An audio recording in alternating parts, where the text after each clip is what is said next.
Hello students, today I am going to teach you the chapter The Hack Driver. This is from your class 10 syllabus from your book Footprints Without Feet. This chapter, The Hack Driver, is written by Sinclair Lewis. Now in this particular video, I am going to give you the introduction of this chapter, the summary of the chapter, the explanation of the entire chapter, the theme of the chapter, and the message behind the entire story. Now coming to the introduction, this story, The Hack Driver by Sinclair Lewis, is an account of a master trickster, Oliver Lutkins, who isn't educated but can give the highly educated a run for their money.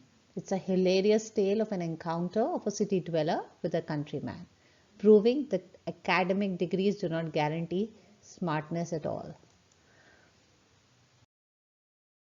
Now, there are two major characters in this particular story. The first is a narrator. He's a lawyer by profession who is actually narrating the story. And the second is Bill Magnuson. He is also known as Oliver Lutkins. He is actually a hack driver who is actually the narrator goes looking for him, for Oliver Lutkins, because required for a case. He wanted to give him a summons, so that is why he had gone there. Now coming to the summary of the story, this is an amusing tale about a young lawyer who is very innocent. He goes to a village to serve summon to a person called Oliver Lutkins. At the railway station, he meets a person who introduced himself as Bill Magnuson. He says that he was a hack driver by profession. Bill told that he knew everyone in the village and promises to search for Lutkins for the lawyer. He takes the lawyer and visits a lot of places in order to find him. But after a long search, they could not find Lutkins. Next day, when the lawyer goes to the village with one of his colleagues, he came to know that the hack driver himself was Lutkins and making a fool of the lawyer. Everyone except the lawyer was laughing at him and he felt ashamed of himself. Now coming to the explanation, the narrator is a law graduate. He has done his degree with honors. He works as a junior assistant clerk in a very famous, distinguished law firm. He used to serve summons to people. He doesn't like the unpleasant side of the city life and considers returning to his native town where he can work as a real lawyer because he doesn't like sending summons to people. Because at times he used to send it to criminals and the criminals used to beat him and he never used to like it. So one day he sent to a small village by the name of New Million. Now, this village is some 40 miles away. Now he has to serve summon to a man called Oliver Lutkins. This person, Oliver Lutkins, was required as a witness in a case in the firm where he was working, and he has been ignoring letters of the law firm. So he wanted to send him a summon. Now the narrator reaches New Million and finds a hack driver. His name was Bill Magnuson. The narrator tells him the purpose of his visit and tries to sound very secretive about it. He doesn't want to tell him that he wants to serve a summon to Bill Magnuson.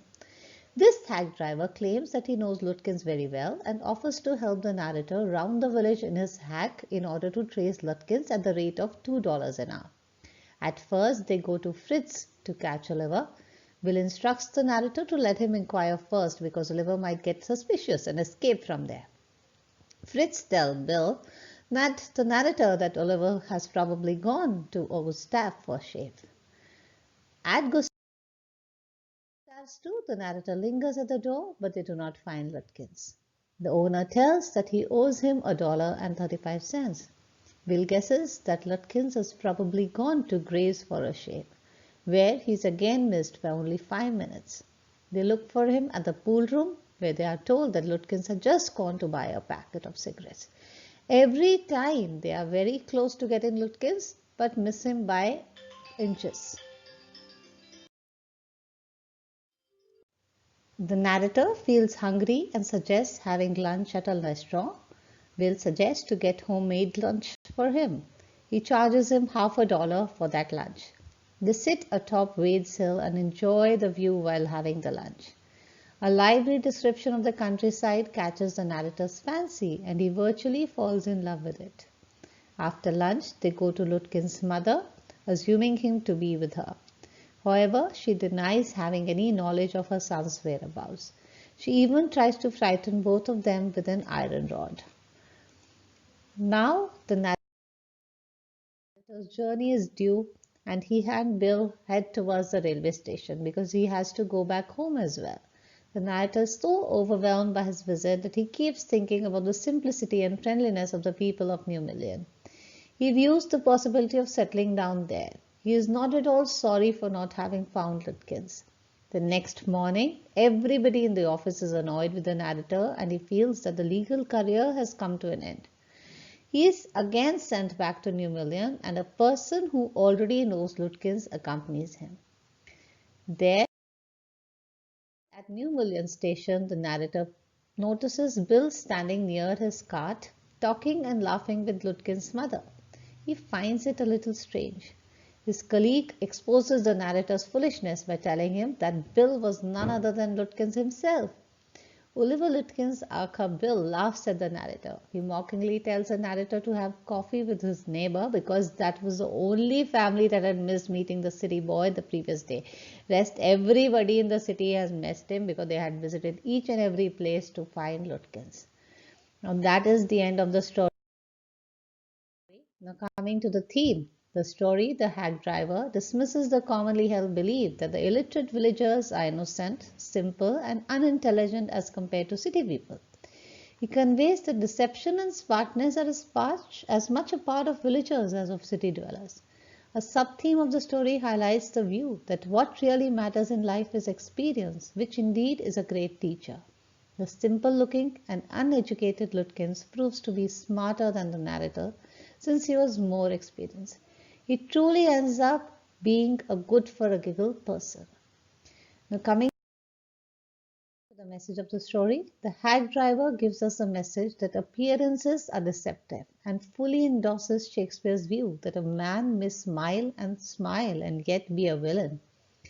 The writer wants us to understand, don't judge the book by its cover. However, the writer conveys this message very subtly and artistically. The seemingly simple, innocent, and helpful villagers in the story are actually too crafty for the narrator to handle. The young city lawyer forms a very positive opinion about the villagers when he meets them first. He even decides to move to New Million and begin practicing law in this small place inhabited by wonderful people. However, he later discovers that all those he had met had befooled him. Thus, the story clearly imparts the message that one should not form opinions about others based on their face value. Don't judge the book by its cover. I hope you understood the chapter. If you like this video, do like, share or subscribe or comment.